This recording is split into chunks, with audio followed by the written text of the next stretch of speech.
चलिए, अभी तक जो हम लोग पढ़ रहे थे उसमें पढ़े थे क्या? प्रकाश का अपवर्तन। प्रकाश के अपवर्तन में समतल सतह से प्रकाश का अपवर्तन पढ़ रहे थे, जिसमें हम लोग स्नेल्स लॉ पढ़े थे। स्नेल्स लॉ के बाद पिछले क्लास में हम लोगों ने प्रिज्म से प्रकाश का अपवर्तन पढ़ा था। प्रिज्म भी कैसा सतह था? समतल सतह था। और उन समतल सतहों से प्रकाश के अपवर्तन के बाद जो आज का हमारा टॉपिक है, उस टॉपिक में हम लोग पढ़ेंगे कि यदि सतह गोलीय सतह हो तो उससे होकर के प्रकाश का अपवर्तन कैसे होता है, अपवर्तन के बाद किस प्रकार से प्रतिबिंब बनता है, और यहां से क्या फॉर्मूले निकल के आते हैं। इन चीजों के बारे में हम लोगों को आज पढ़ना है। तो ये एक बहुत ही इंपॉर्टेंट क्लास है और इसी क्लास से आपकी लेंस की कहानी इनडायरेक्टली शुरू हो जाएगी। बात समझ में आ रही है? तो इसको एकदम ध्यान से सीखना है। आसान चीजें हैं, आसान चीजें एकदम आसानी से समझ में आएगी और फिर सीख करके एक आध न्यूमेरिकल करके इसको आज कंप्लीट करते हैं। तो देखिए कि हम लोगों को पढ़ना क्या है कि गोलीय सतह से होकर के प्रकाश का अपवर्तन कैसे होगा। तो गोलीय सतह में हम लोग मानते हैं क्या कि एक कोई सा गोलीय सतह है कुछ इस प्रकार का, एक कोई सा गोलीय सतह है कुछ इस प्रकार का, और ये गोलीय सतह जो है तो यहां ऐसे बना हुआ है और ये कोई दूसरा माध्यम है। इस माध्यम का रिफ्रैक्टिव इंडेक्स हम लोग मान लें कितना? N2। और इस गोलीय सतह से जो बाहर का माध्यम है, इस माध्यम का रिफ्रैक्टिव इंडेक्स आप मान लें कितना? N1। बात समझ में आ रहा है? किसी भी गोलीय सतह का जो मध्य भाग होगा, इस मध्य भाग को हम लोग क्या बोलेंगे? ध्रुव बोलेंगे। इस मध्य भाग को हम लोग क्या बोलेंगे? ध्रुव बोलेंगे, और ध्रुव को हम लोग O से डिनोट करेंगे। बात समझ में आ रहा है? या ध्रुव को आप चाहें तो P से लिखिए, कोई दिक्कत है इसमें? नहीं कोई दिक्कत। अब देखिए कि ध्रुव से लंबवत हम लोग क्या करते हैं कि एक लाइन निकाल लेते हैं, इमेजिनरी लाइन। और आपको पता है कि ये अगर एक गोलीय सतह है तो ये गोलीय सतह किसी न किसी काल्पनिक गोला, ऐसे गोले का एक सतह होगा। बात समझ में आ रहा है कि नहीं? कि कोई ना कोई एक ऐसा काल्पनिक गोला का ये क्या होगा? सतह होगा। और इस काल्पनिक गोला का कोई ना कोई भाई साहब केंद्र भी होगा, जिस केंद्र को हम लोग वक्रता केंद्र कहते हैं। बात समझ में आ रही है कि नहीं? जिस केंद्र को हम लोग क्या कहते हैं? वक्रता केंद्र। अब ये एक अलग माध्यम है कोई सा, मान लो थोड़ा देर के लिए, एक सेकंड के लिए मान लीजिए कि ये अगर कांच की चीज बनी हुई है, ये चीज जो बनी हुई है गोलीय सतह, ये किसकी बनी हुई है? कांच की। और जो सराउंडिंग की चीजें हैं, ये मान लीजिए कि हवा है। कोई जरूरी नहीं है कि हवा और कांच ही हो, ये दोनों कोई भी माध्यम हो सकता है, लेकिन अलग अलग माध्यम होगा। और इस दोनों अलग अलग माध्यम में अगर हम लोग बात करेंगे, इस दोनों अलग अलग माध्यम में अगर हम लोग बात करेंगे, तो हम लोग वस्तु को रखेंगे कहीं पर माध्यम के सामने में, और जब वस्तु को हम लोग रखेंगे माध्यम के सामने में, तो देखिए कि इसका प्रतिबिंब कैसे बनता है। इसका प्रतिबिंब कैसे बनता है, इन चीजों को आज हम लोगों को थोड़ा सा देखना है। तो इसके सामने में मान लीजिए कि हम वस्तु, ऑब्जेक्ट को हम लोग कहीं पर रखते हैं, यहां पर ये है अपना ऑब्जेक्ट, ठीक है। आप जानते हैं क्या कि ध्रुव से जो यहां C तक की डिस्टेंस होगी, इस C तक के डिस्टेंस को हम लोग R वक्रता त्रिज्या बोलते हैं। और आप ये भी जानते हैं क्या कि ध्रुव से हम जहां पर वस्तु को रखते हैं, इस वस्तु की दूरी को हम लोग यहां तक के दूरी को क्या बोलेंगे? U बोलेंगे। इसमें सबसे ध्यान रखने वाली बात यह है कि हम लोग जो भी डिस्टेंस मेजरमेंट लेंगे, वो सारे के सारे मेजरमेंट साइन कन्वेंशन, चिन्ह परिपाटी के अनुसार ही लेंगे। और चिन्ह परिपाटी का सारा बिंदु अगर आपको ढंग से याद हो तो उसमें पहला पॉइंट था क्या कि सारी दूरियां ध्रुव से मापी जाएगी। आपतित किरण के दिशा में मापी गई दूरियां धनात्मक होगी, आपतित किरण के विपरीत दिशा में मापी गई दूरियां ऋणात्मक होगी, मुख्य अक्ष के ऊपर की दूरियां धनात्मक और मुख्य अक्ष के नीचे की दूरियां ऋणात्मक। तो हमको पूरे ऑप्टिक्स में जहां भी अगर किसी भी चीज का मेजरमेंट लेना है, तो मेजरमेंट हमेशा विथ साइन लेना है, और साइन साइन कन्वेंशन के अनुसार ही लेना है। बात समझ में आ रही है? मान लीजिए कि अगर यहां से कोई प्रकाश की किरण का हम बात करें कि यहां से कोई प्रकाश की किरण, इस वस्तु से कोई प्रकाश की किरण ऐसे आपतित हुई, और आपतित होने के बाद इस सतह पर पड़ी। कोई प्रकाश की किरण आपतित हुई और आपतित होने के बाद ऑब्जेक्ट से इस सतह पर पड़ेगी, तो इस सतह पर हम लोग क्या करेंगे? अभिलंब डालेंगे। और आपको पता होगा कि किसी भी गोलीय सतह में, चाहे वो दर्पण हो, चाहे वो लेंस हो, चाहे वो कोई भी माध्यम हो, अगर गोलीय सतह पर हम लोग अभिलंब डालते हैं तो वो सी से होकर के गुजरता है, वक्रता केंद्र से होकर के गुजरता है, क्योंकि देखिए ये वृत्ताकार बनेगा और वृत्त के किसी भी सतह पर अगर हम लंब डालेंगे तो ये क्या होगा, त्रिज्यीय होगा, और त्रिज्या कहां से गुजरती है, केंद्र से गुजरती है। तो यहां पर अगर हम लोग अभिलंब डालेंगे तो अभिलंब कुछ ऐसा हो जाएगा, अभिलंब कुछ ऐसा हो जाएगा। और इस अभिलंब को अगर हम देखें तो यहां से जो कोण बनेगी अभिलंब और आपतित किरण के बीच का कोण, इस कोण को हम लोग क्या करते हैं, थोड़ा देर के लिए मान लेते हैं कितना, θ1। बात समझ में आ रही है? मान लो अगर ये हवा है और ये कांच है थोड़ा देर के लिए, तो अब यहां से प्रकाश एक माध्यम से दूसरे माध्यम में एंटर करने वाली है, और जब हवा से कांच में एंटर करेगी तो ये क्या होगी, अभिलंब के तरफ मुड़ेगी। आप जानते हैं ये बात कि जब प्रकाश की किरण विरल माध्यम से सघन माध्यम में प्रवेश करती है तो अभिलंब के तरफ मुड़ती है, और जब सघन माध्यम से विरल माध्यम में जाती है तो अभिलंब से दूर जाती है। तो दोनों में से कुछ भी हो सकता है, मैं ये नहीं कह रहा हूं कि ये हवा ही है, ये कांच ही है, लेकिन थोड़ा देर के लिए आप मान लीजिए कि ये क्या है, हवा, और ये क्या है, कांच। प्रकाश की किरण जब आएगी हवा से चल के और कांच में प्रवेश करेगी तो यहां से अपवर्तन के बाद ये क्या होगा कि ऐसे कहीं अपवर्तित होगी, और अपवर्तित होगी तो ये अभिलंब के तरफ मुड़ी है। एक प्रकाश की किरण का ये रे डायग्राम हम लोगों ने देखा, और मान लीजिए कि इस बीच में जो अपवर्तन कोण बना, ये अपवर्तन कोण कितने का बना, θ2 का। बात समझ में आ रही है? अब देखो कि एक रे बना, अगर हमको इस वस्तु का प्रतिबिंब चाहिए तो हमको कोई ना कोई एक और प्रकाश का किरण देखना पड़ेगा, और एक और प्रकाश का किरण देखें तो मेरे ख्याल से जो सबसे सुलभ किरण है वो किरण क्या है कि यहां से सीधे गुजार दीजिए एक लाइन, और जब सीधे गुजार दीजिएगा तो आप लोग जानते हैं कि जब प्रकाश की किरण किसी भी सतह पर लंबवत पड़ती है तो लंबवत जब पड़ती है तो यह बिना दिशा परिवर्तन के सीधे ही निकल जाती है।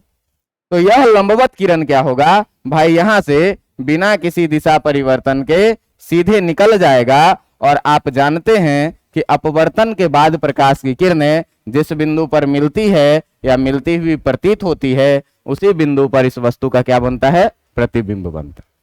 इतना में मेरे ख्याल से आपको कोई दिक्कत नहीं होना चाहिए। मैंने एक वस्तु लिया, वस्तु से एक आपतित किरण निकाली, अभिलंब सी से होकर के गुजरेगा, अपवर्तित किरण ऐसे गई, एक प्रकाश की किरण सतह के लंबवत गुजरी जो बिना किसी डेविएशन के सीधे रास्ते पर निकल गई। अपवर्तन के बाद ये दोनों किरणें जिस बिंदु पर मिली उस बिंदु पर वस्तु का प्रतिबिंब बना, और आप जानते हैं कि प्रतिबिंब की दूरी को हम लोग जो यहाँ पर डिनोट करेंगे किस चीज से, प्रतिबिंब की दूरी को जो हम लोग यहां से यहां तक की दूरी को लेंगे, इस दूरी को लिखेंगे क्या, भी। इतनी बातें समझ में आ रही है? प्रतिबिंब की दूरी को क्या लिखेंगे, भी लिखेंगे, ठीक है। तो हम लोग देखे क्या कि इसमें एजम्पशन क्या लिखेंगे, इसको जरा सा ध्यान से देखिए।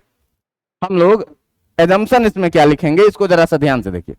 तो मानेंगे कि एक गोलीय सतह है जिसका अपवर्तनांक n2 है, वह किसी माध्यम में रखा हुआ है जिसका अपवर्तनांक कितना है, n1 है। बात समझ में आ रही है? तो हम लोग यहां से लिखते हैं एजम्पशन कि माना कि एक गोलीय सतह, माना कि एक गोलीय सतह जिसका अपवर्तनांक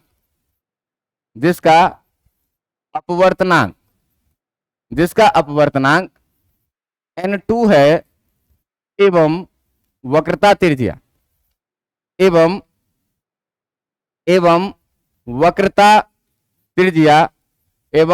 त्रिज्या r है, किसी माध्यम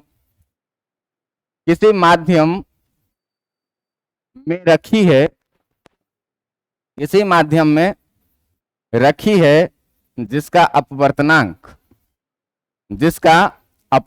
कितना है, जिसका अपवर्तनांक n1 है, जिसका अपवर्तनांक कितना है, n1। यह एक गोलीय सतह था, गोलीय सतह का जो है सो अपवर्तनांक कितना था, n2, और इसका वक्रता त्रिज्या कितना था, r। यह किसी माध्यम में रखी है जिसका अपवर्तनांक कितना है, n1। यदि वस्तु की दूरी, यदि ध्रुव, और ध्रुव यहां हम लोग किसको बोले हैं, P को, यदि ध्रुव P से वस्तु की दूरी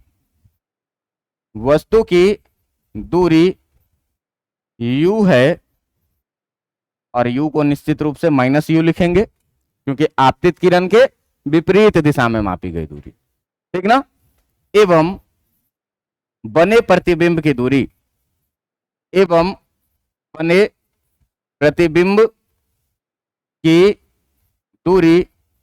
बने प्रतिबिंब की दूरी प्लस भी है, तो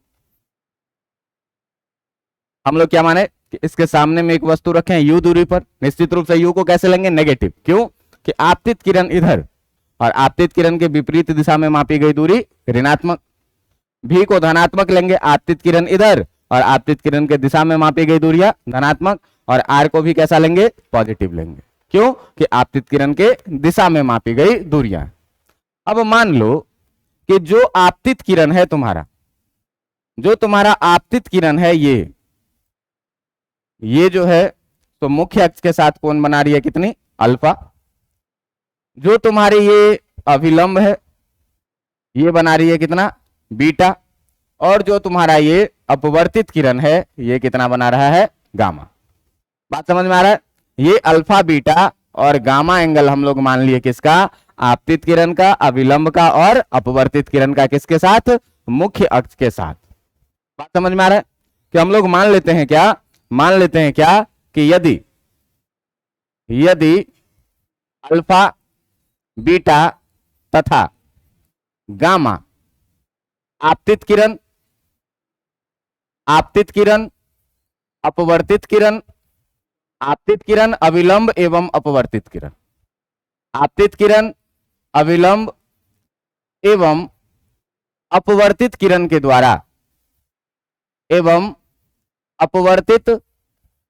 के द्वारा क्रमशः बनाए गए कोण हैं, किरण के द्वारा क्रमशः बनाए गए कोण हैं, क्रमशः बनाए गए कोण हैं। क्या है, अल्फा बीटा तथा गामा आपतित किरण, अपवर्तित किरण, आपतित किरण, अविलंब एवं अपवर्तित किरण के द्वारा मुख्य अक्ष के साथ क्रमशः बनाए गए कोण हैं। ऐसे लिखिए, किरण के द्वारा मुख्य अक्ष के साथ, किरण के द्वारा मुख्य अक्ष के साथ, मुख्य अक्ष के साथ क्रमशः बनाए गए कोण हैं, मुख्य अक्ष के साथ क्रमशः बनाए गए कोण हैं। अब ध्यान देना कि ये तो अल्फा बीटा गामा हमने मान लिया। अब इस पॉइंट का नाम, जिस पॉइंट का नाम हम लोग कुछ रखते हैं थोड़ा देर के लिए, इस पॉइंट का नाम हम लोग थोड़ा देर के लिए कुछ भी रख लेते हैं M। और इस M पॉइंट से हम लोग क्या करते हैं कि इस मुख्य अक्ष पर एक अविलंब डालते हैं, और अविलंब डालेंगे तो इस अविलंब का नाम क्या रख लेते हैं, P'। बात समझ में आ रही है। पूरे ही ऑप्टिक्स में हम लोगों को यह बात मान के चलना है कि ये जो भी प्रकाश की किरणें हैं ये सारी की सारी पैरा एक्सियल रे है, मतलब कि ये सब मुख्य अक्ष के बहुत ही करीबी है। बात समझ में आ रहा है। तो जब मुख्य अक्ष के करीब हम आते जाएंगे तो तुम देखते जाओ कि अगर मुख्य अक्ष के करीब हम यहां पर आते हैं तो यहां से अगर लंब डालेंगे तो P के और नजदीक आ जाएगा। अगर हम और करीब आ जाएंगे मुख्य अक्ष के, यहां से लंब डालेंगे तो यहां पर क्या आ जाएगा, P के और करीब, ऑलमोस्ट P पर ही आ जाएगा। तो हम लोग सारे किरणों को पूरे ही ऑप्टिक्स में कैसा मानेंगे कि ये सारी जो है, ये सारी चीजें क्या है भाई, पैरा एक्सियल रेज हैं, और पैरा एक्सियल रेज के लिए जो है सो P और P' में कोई अंतर नहीं होता है। P और P' लगभग बराबर है। दूसरी बात कि अगर ये चीज देखो कि अगर ये पैरा एक्सियल रे होगा तो अल्फा भी इतना आपको दिख रहा है, देखिए तो पैरा एक्सियल रे होगा तो और नजदीक होगा, धीरे धीरे अल्फा घट के ऑलमोस्ट कितना हो जाएगा, बहुत छोटा। आप देखिए कि अगर पैरा एक्सियल रे होगा तो ये एंगल बीटा दिख रहा है आपको, ये भी घटते घटते घटते ऑलमोस्ट कितना दिखेगा, बहुत छोटा। आप ध्यान से देखिए कि पैरा एक्सियल रे है तो ये एंगल आपको गामा दिख रहा है, ये भी घटते घटते घटते घटते ऑलमोस्ट कितना दिखेगा, बहुत छोटा। अच्छी बात ये है कि आप ध्यान से देखेंगे तो अगर पैरा एक्सियल रे है, ये नजदीक आएगा तो θ1 भी बहुत छोटा होगा और θ2 भी बहुत छोटा होगा। बात समझ में आ रहा है? तो इन सारी मान्यताओं को मानते हुए यदि हम बात करें आगे, यदि यदि यदि प्रत्येक किरणें, यदि सभी किरणें, यदि सभी किरणें कैसा है, पैरा एक्सियल है, यदि सभी किरणें पैरा एक्सियल है तो अल्फा, बीटा, गामा, θ1 एवं θ2 बहुत छोटे होंगे, बहुत छोटे होंगे, बहुत छोटे होंगे एवं एवं P डैश बिंदु P के, P डैश बिंदु P के बेहद करीब होगा, बेहद करीब होगा। पूरे ही ऑप्टिक्स में ये बात मान के चलना है आपको क्या, कि जो सारे रेज हैं, जो सारे रेज हैं, जो सारे रेज हैं, ये कैसे रेज हैं, पैरा एक्सियल रेज हैं। और पैरा एक्सियल रेज के लिए आप देखें हैं क्या कि अल्फा, बीटा, गामा, θ1, θ2 सारा बहुत छोटा होगा और बिंदु P डैश जो है वो बिंदु P के क्या होगा, बहुत ही करीब होगा। जितना नजदीक आएगा P डैश उतना नजदीक आता जाएगा और P के बहुत करीब हो जाएगा। तो अभी से हम लोग इस पूरे कंडीशन में P और P डैश को एक ही बिंदु मानेंगे। बात समझ में आ रही है? मान लिया जाए थोड़ा देर के लिए ये, कि थोड़ा देर के लिए ये मान लिया जाए कि ये जो अभिलंब हमने खींचा है, इस अभिलंब की ऊंचाई है कितनी, h। इस अभिलंब की ऊंचाई है कितनी, h। तो आप देखिए कि इस त्रिभुज में अगर OMP में हम लोग बात करें tan अल्फा का, तो अगर इन ट्रायंगल OMP हम लोग बात करें किसका, tan अल्फा का, इन ट्रायंगल OMP, और OMP में हम लोग निकालने वाले क्या हैं, tan अल्फा इक्वल टू, तो आप देखिए तो tan alpha equal to perpendicular by base लिखेंगे। परपेंडिकुलर प्रिंसिपल एक्सिस के ऊपर पॉजिटिव h और बेस P से लेकर के O तक का डिस्टेंस जो कि इंसिडेंट रे के अपोजिट डायरेक्शन में है, तो माइनस u लेंगे। कितना लिखेंगे, h अपॉन माइनस u। दूसरी बात देखिए कि अगर tan बीटा लिखना हो CMP में, देखिए है ना, इन ट्रायंगल CMP में देखिए कि अगर इन ट्रायंगल CMP में बात करेंगे और tan बीटा हम लोग लिखना चाहेंगे, तो tan बीटा इक्वल टू, आप देखिए परपेंडिकुलर यही h प्रिंसिपल एक्सिस के ऊपर पॉजिटिव और P से लेकर के C तक का डिस्टेंस r है और इंसिडेंट रे के डायरेक्शन में ही है, इसीलिए इसको कैसा लेना है, पॉजिटिव लेना है। यानी कि इसको कितना लिखेंगे, h अपॉन r के बराबर। अच्छा, तीसरी चीज देखिए किसमें, IMP में।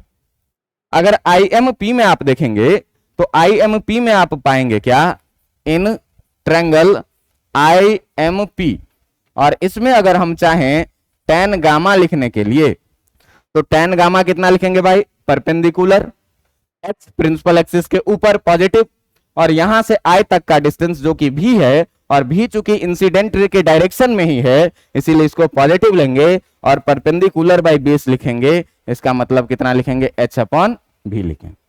इतनी बातें समझ में आ रही है? अगर इतनी बातें समझ में आ रही है तो जरा सा बात करें फिर से हम लोग यहां पर इस ट्रायंगल में। आप देखें OMC में, देखें OMC में अगर आप देखेंगे तो OMC में आप देखेंगे तो देखिए जरा सा OMC को हम लोग बनाने का कोशिश करते हैं कि इन ट्रायंगल OMC अगर बात करिएगा त्रिभुज OMC में, तो आप देखिएगा कि ऐसे है O, ऐसे है C, इधर है कहीं पर M, ये है ऐसे, ये है ऐसे और ये है ऐसे एक्सटेंडेड, और यही वाला कोण जो है सो θ1 है, यही वाला कोण अल्फा है और C के साथ जो बन रहा कोण है वो क्या है, बीटा। अब देखिए ध्यान से, alpha beta theta, OMC, O पर अल्फा, C पर बीटा और M पर एक्सटीरियर एंगल θ1, यही चीज है ना। तो अगर आप इसमें लगाइएगा प्रॉपर्टी एक्सटीरियर एंगल प्रॉपर्टी, तो हम लोग ये बात पढ़े हुए हैं क्या भाई कि बाह्य कोण का जो होता है, बाह्य कोण ये विपरीत अंतः कोणों के योग के बराबर होता है, और जब विपरीत अंतः कोणों के योग के बराबर होता है मेरे भाई, तो यहां से एक लाइन में तुम देखो कि θ1 जो कि बाह्य कोण है, विपरीत अंतःकोण अल्फा प्लस बीटा के बराबर में लिखा जा सकता है कि नहीं लिखा जा सकता? एकदम लिखा जा सकता है। Theta 1 equal to alpha plus beta एकदम लिखा जा सकता है। एक रिलेशन ये हुआ। दूसरा रिलेशन आप देखिए यहां से कि इस ट्रायंगल में हम लोग बात करें CMI में, हम लोग बात कर रहे हैं किसमें? CMI में। तो आप देखिए कि यदि ट्रायंगल CMI में हम लोग बात करेंगे, in triangle CMI, in triangle CMI, तो आप जरा सा ध्यान से देखिए कि CMI कैसा है।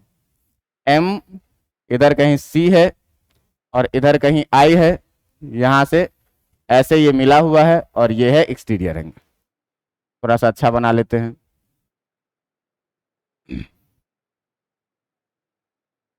ये ऐसा, ये था C, ये था I, ये था M। अब देखो जरा सा CMI में देखो कि CMI में देखो कि ये वाला छोटा वाला एंगल ये कितना? थीटा 2। I के पास में गामा और C के पास में बाहर में बीटा, ठीक ना? तो I के पास में अंदर गामा है, I के पास में अंदर क्या है? गामा है। इधर क्या है? थीटा 2 है और यहां बाहर में क्या है? बीटा है। तो यहां देखिए आप बाह्य कोण बीटा है और विपरीत अंतःकोण गामा और थीटा 2 है। तो अगर यहां से हम लोग अंतःकोण का प्रॉपर्टी लगाएंगे एक्सटीरियर एंगल का, तो यहां से बीटा इक्वल टू कितना लिखेंगे? गामा और प्लस कितना? थीटा 2। और जरा सा देखिए कि अगर यहां से थीटा 2 लिखने का मौका मिले तो हम लोग लिखेंगे कितना? बीटा और माइनस कितना? गामा। इतना में मेरे ख्याल से आपको कोई कष्ट नहीं होगा। अब जरा सा देखिए यहां से कि ये चीज तो समझ में आ गई इतनी कि थीटा 1 अल्फा प्लस बीटा के बराबर में होगा, थीटा 2 बीटा माइनस गामा के बराबर में होगा। अब इस पूरी कहानी में हम लोग लगाते हैं स्नेल का नियम। स्नेल का नियम क्या कहता है भाई कि यदि प्रकाश के अपवर्तन हुए हैं, प्रकाश का अपवर्तन हुआ है, तो निश्चित रूप से आपतन कोण थीटा 1 है और अपवर्तन कोण थीटा 2 है। जिस माध्यम से प्रकाश निकली है उसका रिफ्रैक्टिव इंडेक्स N1 है और जिस माध्यम में प्रकाश गई है उसका रिफ्रैक्टिव इंडेक्स कितना है? N2 है। और स्नेल के नियम में मैं आपको सीधे बताऊं कि जिधर का रिफ्रैक्टिव इंडेक्स उधर का थीटा और जिधर का रिफ्रैक्टिव इंडेक्स उधर का थीटा। तो अगर N1 लेंगे तो थीटा 1 लेंगे और N2 लेंगे तो थीटा 2 लेंगे। तो देखो कि स्नेल के नियम से यह बात स्पष्ट रूप से पता चलता है हम लोगों को क्या कि अगर हम लोग यहां पर स्नेल का नियम लगाएं, अगर हम लोग यहां पर स्नेल का नियम लगाएं तो स्नेल के नियम से हम लोग ये बात कह सकते हैं कि भाई कि जो N1 साइन थीटा 1 होगा ये बराबर में होगा किसके? N2 साइन थीटा 2 के। इतना में कोई दिक्कत नहीं होना चाहिए। अब आप अभी पढ़े हैं कि ये सारी किरणें जो है ये पैरा एक्सियल रेज हैं और पैरा एक्सियल रे के लिए थीटा और थीटा 2, थीटा 1 और थीटा 2 दोनों ही बहुत ही छोटा कोण होगा और बहुत छोटे थीटा 1 और थीटा 2 के लिए बहुत छोटे थीटा 1 एवं थीटा 2 के लिए, बहुत छोटे थीटा 1 एवं थीटा 2 के लिए आप ये बात जानते हैं कि जो साइन थीटा 1 होगा ये करीब करीब थीटा 1 के बराबर में हो जाएगा और जो आपका साइन थीटा 2 होगा ये करीब करीब किसके बराबर में हो जाएगा? थीटा 2 के बराबर में। तो इस पूरे साइन थीटा 1 के जगह पर N1 थीटा 1 लिख सकते हैं क्या? और इस पूरे साइन थीटा 2 के जगह पर N2 थीटा 2 लिख सकते हैं कि? अब देखिए कि पीछे हम लोगों ने थीटा 1 और थीटा 2 का वैल्यू निकाला है। इन वैल्यूज को पुट करेंगे अगर तो थीटा 1 के जगह पर क्या डालेंगे? N1 into alpha plus beta equal to N2 into beta minus डालेंगे। अब देखो कि चूंकि अल्फा बीटा गामा भी क्या है? बहुत छोटा है। तो बहुत छोटे अल्फा बीटा गामा के लिए अगर हम लोग बात करें, अगर हम लोग बात करें फिर से किसके लिए? तो बहुत छोटे अल्फा बीटा गामा के लिए। यह ध्यान रखना है कि सारी रेज पैराएक्सियल रे है। तो मैंने आपको पहले ही दिखा दिया है कि alpha beta gamma theta 1 theta 2 जो है सो सारे के सारे बहुत छोटे होंगे। बहुत छोटे अल्फा बीटा गामा के लिए tan alpha nearly equal to alpha, जो tan बीटा होगा ये नियरली इक्वल टू किसके होगा? बीटा के, और जो tan गामा होगा ये नियरली इक्वल टू किसके हो जाएगा? गामा के। अब देखो कि अगर tan अल्फा अल्फा के बराबर में है तो यहां अल्फा की जगह tan अल्फा लिख सकते हैं कि नहीं? अगर tan बीटा बीटा के बराबर में है तो यहाँ बीटा की जगह tan बीटा लिख सकते हैं कि नहीं, और tan गामा यदि गामा के बराबर में है तो गामा की जगह पर tan गामा लिख सकते हैं कि नहीं लिख सकते हैं, लिख सकते हैं। तो अब इन सारे चीजों को जब हम लोग देखेंगे तो लिखेंगे कितना n1 और अल्फा के जगह पर कितना लिखेंगे tan अल्फा, और प्लस बीटा के जगह पर कितना लिखेंगे tan beta, equal to n2 into beta के जगह पर कितना लिखेंगे tan बीटा, और माइनस गामा के जगह पर कितना लिखेंगे tan गामा। कोई दिक्कत है इसमें? यहां पर बीटा के जगह लिखेंगे tan बीटा और गामा के जगह पर लिखेंगे कितना tan गामा। अब देखिए tan अल्फा, tan बीटा और tan गामा का वैल्यू हमारा पीछे निकाला हुआ है। तो अगर आपको ध्यान हो तो आप देखें कि tan अल्फा हमने निकाला है h upon minus you, tan beta निकाला है h अपॉन आर, और tan गामा निकाला है h अपॉन भी। इन सारे वैल्यूज को क्या करें कि यहां पर पुट करें। तो यहां पर जब पुट करेंगे तो हमको मिलेगा क्या, यहां पर पुट करने से हमको मिलेगा क्या n1 इंटू tan अल्फा के जगह पर h upon minus u, plus tan beta के जगह पर कितना रखेंगे h upon R, equal to n2 into tan beta के जगह पर रखेंगे h अपॉन आर, और माइनस tan गामा के जगह पर रखेंगे कितना h अपॉन बी। कोई दिक्कत? सारा वैल्यू पुट किए, आप देखेंगे अगर ध्यान से तो h सब में से कॉमन होके कट जाएगा, h सब में से कॉमन होके क्या हो जाएगा कट जाएगा, और जब n1 से मल्टीप्लाई करेंगे तो बचेगा कितना minus n1 upon u plus n1 upon R, equal to इधर बचेगा n2 अपॉन आर और माइनस n2 अपॉन कितना v। बात समझ में आ रहा है? अब इस n2 अपॉन v को इधर लेके आते हैं और n1 अपॉन r को उधर लेके जाते हैं। तो n2 अपॉन v उधर माइनस में है, इधर आएगा तो कितना हो जाएगा n2 अपॉन v प्लस में, माइनस n1 अपॉन u इस साइड में है, लिख लिए, equal to n2 upon r, देखिए कि इस साइड में पहले से था, और n1 r को यहां से ले जाएंगे तो माइनस कितना हो जाएगा n1 अपॉन r, और यही फॉर्मूला बन जाता है किसका, यही फॉर्मूला बन जाता है किसका, यही फॉर्मूला बन जाता है किसका, गोलीय दर्पण से प्रकाश के अपवर्तन का। अब देखोगे ध्यान से इसमें जरा सा कि v प्रतिबिंब की दूरी है, u वस्तु की दूरी है, r वक्ता त्रिज्या है, और n1 और n2 माध्यम का अपवर्तनांक है। तो इसमें हमेशा ध्यान इस बात का रखिएगा कि n1 कौन से माध्यम का अपवर्तनांक है और n2 कौन से माध्यम का अपवर्तनांक है। तो n1 उस माध्यम का अपवर्तनांक है जहां से प्रकाश की किरण निकली है, और n2 उस माध्यम का अपवर्तनांक है जिस माध्यम में प्रकाश की किरण गई है। ये नहीं याद रख लेना कि गोलीय वाला जो है उसका n2 और इसका n1। हो सकता है कि हम वस्तु को अंदर रखते, प्रतिबिंब इधर बनता। बात समझ में आ रहा है? तो ऐसे कंफ्यूज नहीं होना है, हमेशा इस बात को ध्यान रखना है कि वस्तु अगर अंदर रखते तो पूरी कहानी उल्टी हो जाती है ना। तो हमेशा ये बात याद रखिएगा कि n1 उस माध्यम का अपवर्तनांक है जिससे होकर के प्रकाश निकली है, और n2 उस माध्यम का अपवर्तनांक है जिसमें प्रकाश की किरण गई है। बात समझ में आ रहा है? तो यहां पर हम लोग ये बात विशेष ध्यान रखेंगे क्या कि n1 उस माध्यम का अपवर्तनांक है, n1 उस माध्यम का अपवर्तनांक है, उस माध्यम का अपवर्तनांक है जिससे प्रकाश की किरण निकली है, जिससे प्रकाश की किरण निकली है, जिससे प्रकाश की किरण निकली है, जिससे प्रकाश की किरण निकली है, और n2 उस माध्यम का अपवर्तनांक है,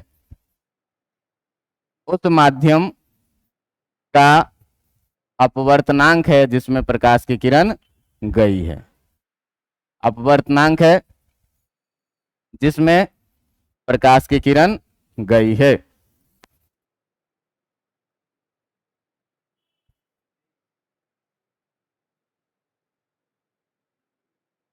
ये बात आपको वेरी वेरी इंपॉर्टेंट याद रखना है कि n1 n2 में कंफ्यूजन नहीं हो। तो n2 by v minus n1 by यू, देखो u पहले आता है v बाद में आता है, तो बाद में 2 आता है पहले 1 आता है, ठीक ना, और इधर बाद वाला माइनस पहले वाला कर लीजिए। अब जरा सा देखिए कि इसी को हम एक लाइन और थोड़ा सा शुद्ध कर सकते हैं यहाँ पर एलसीएम लेकर। तो जब यहाँ पर एलसीएम लीजिएगा तो यहाँ पर एक चीज और आप देखिएगा क्या कि यही फॉर्मूला जो आपका बन जाएगा, ये कितना बन जाएगा n2 by v minus N1 by U equal to N2 minus N1 और बाई कितना R। यहां पर आप ये भी ध्यान रखना है कि U भी और R को भी उसके चिन्ह के साथ लेना है। यहां पर यह भी बात को वेरी इंपॉर्टेंटली ध्यान में रखना है कि U भी एवं R अपने चिन्ह के साथ होगा। और चिन्ह हम लोग कहां से लाएंगे भाई? तो चिन्ह परिपाटी से लाएंगे। चिन्ह परिपाटी क्या कहता है कि सारी दूरियां ध्रुव से नापी जाएगी। आपतित किरण के दिशा में मापी गई दूरियां धनात्मक होगी, आपतित किरण के विपरीत दिशा में मापी गई दूरियां ऋणात्मक। मुख्य अक्ष के ऊपर धनात्मक और नीचे ऋणात्मक। आप लोग जो अभी एग्जाम देके आए हैं उसमें यह पूछा था गोलीय दर्पण से प्रकाश का अपवर्तन।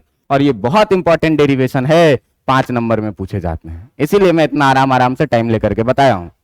बात समझ में आ रहा है? तो 5 नंबर में पूछा जाता है और बहुत ही इंपॉर्टेंट डेरिवेशन है ये, क्या कि गोलीय दर्पण से प्रकाश का अपवर्तन कैसे होगा। अब देखिए सीधा सा बात है क्या कि दर्पण सूत्र भी हम लोग सिद्ध किए थे और ये भी सिद्ध किए, दोनों में समानताएं हैं। बस क्या है, तो वहां पर हम लोग परावर्तन के नियम का यूज किए थे और यहां पर अपवर्तन के नियम में स्नेल के नियम का यूज कर लिए। यहां पर हम लोग क्या किए? स्नेल के नियम का यूज कर लिए। बाकी सारी चीजें आप टर्म से भी याद रख सकते हैं। बात समझ में आ रहा है? अब देखिए कि इस पूरे कहानी पर आपसे क्वेश्चन कैसे पूछा जाएगा। तो आपसे क्वेश्चन पूछा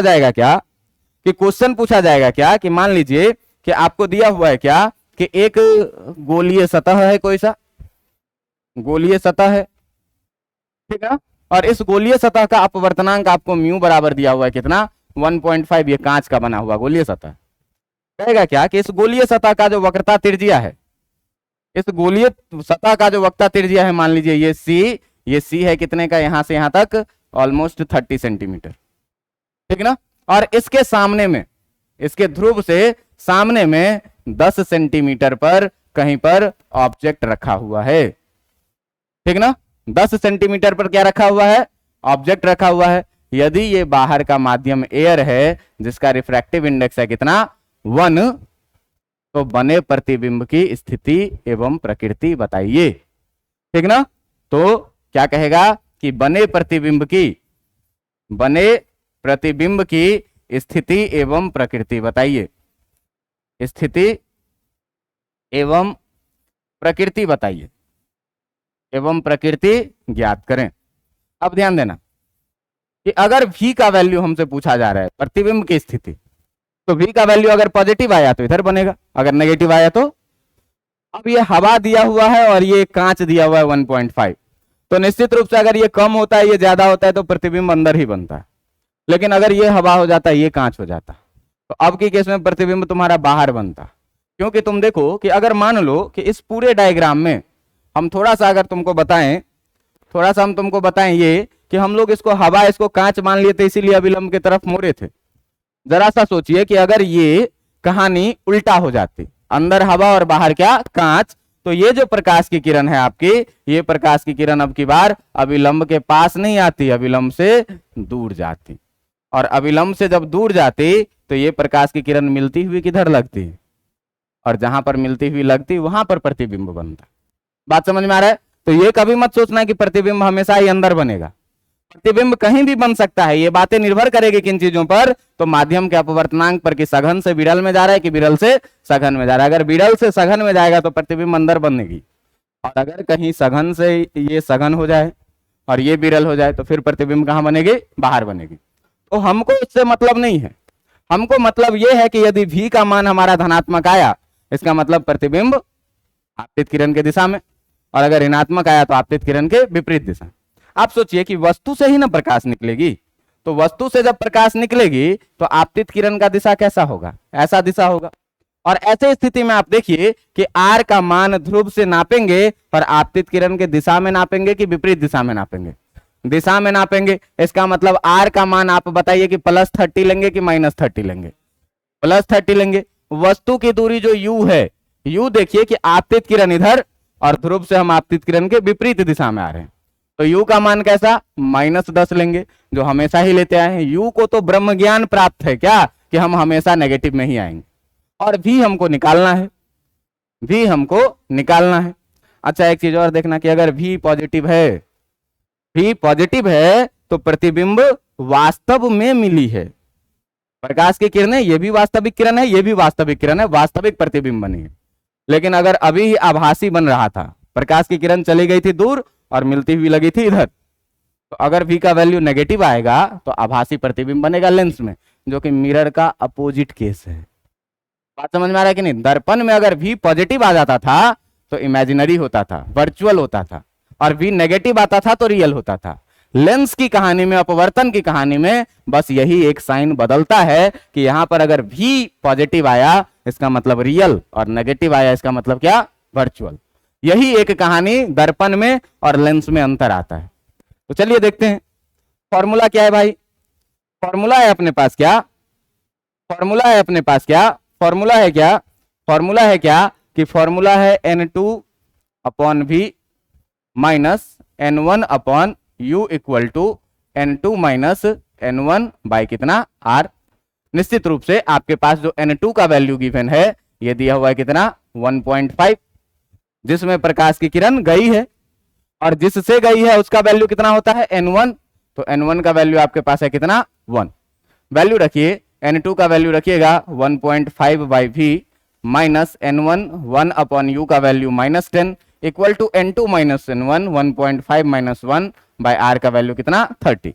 ये हो जाएगा 1.5 by V plus 1/10 equal to 0.5 by कितना? 30, ठीक ना? और 0.5 बाई 30 इसको इधर लेके चले जाओ तो 1.5 बाई V इक्वल टू आ जाएगा, यहां से पॉइंट उड़ा दो, ये 0 डल जाएगा, और 5 से काट दो 60, ठीक ना? तो कितना आ जाएगा? 1/60 और माइनस 1 कितना? 10, ठीक ना? अब देखिए जरा सा कि 1.5/V इक्वल टू 60 हो जाएगा, ये कितना हो जाएगा? 1 माइनस 6, है ना? 1 माइनस 6, इसका मतलब कि 1.5/V का जो वैल्यू आएगा, 1.5/V का जो वैल्यू आएगा इक्वल टू कितना आएगा? -5 बाई कितना? 60, और ये कट जाएगा कितना से? 12 से, तो ये हो जाएगा कितना? क्रॉस मल्टीप्लीकेशन कर दीजिए तो -V इक्वल टू हो जाएगा कितना? 12 गुने 1.5 माइनस V इक्वल टू आ जाएगा कितना? 18, और V इक्वल टू कितना मिल जाएगा? -18। तो V का वैल्यू नेगेटिव आ गया, ठीक ना? अब V का वैल्यू नेगेटिव आ गया, इसका मतलब इमेज कहीं इधर ही बन रहा होगा। इमेज इधर ही बन रहा होगा तो कैसा इमेज बनेगा? Virtual image. कहाँ? यहां से 18 सेंटीमीटर पर, मतलब वस्तु से भी पीछे बनेगा। बात समझ में आ रही है? तो ये सारी की सारी कहानियां थी कि इमेज का फॉर्मेशन, ध्यान देना दो चीजों पर, एक तो इसका वक्ता त्रिज्या कितना है, दूसरा चीज क्या कि अपवर्तनांक कितना है, इन चीजों पर आता है। तो अगर नेगेटिव आया इसका मतलब इधर बना, और इधर बना तो वर्चुअल बना, और अगर उधर बन रहा होता तो पॉजिटिव आता, पॉजिटिव आता तो कैसा बनता? रियल। तो V का मान नेगेटिव होने का मतलब क्या हुआ कि ये जो इमेज है ये कैसा इमेज है? वर्चुअल इमेज है। तो इस प्रकार से आज एक छोटा सा और बहुत ही इंपॉर्टेंट ये लेक्चर किसका? गोलीय दर्पण से प्रकाश के अपवर्तन का, ये एक बहुत ही महत्वपूर्ण लेक्चर आज कंप्लीट हुआ। इसको आप लोग पढ़ के आएंगे तो अगले दिन से धीरे धीरे इसी चीज को हम लोग लेंस फॉर्मूला के तरफ ले जाएंगे, ठीक है? अब देखिए कि अभी एक सरफेस से पढ़े हैं, आपको नहीं लगता कि इसी में एक और सरफेस अगर लगा देंगे तो ये लेंस बन जाएगा? बात समझ में आ रहा है कि नहीं? अब लेंस बन जाएगा तो लेंस बन जाएगा तो हो सकता है कि दोनों का रिफ्रैक्टिव इंडेक्स एक जैसा रहे, अलग अलग रहे, है ना?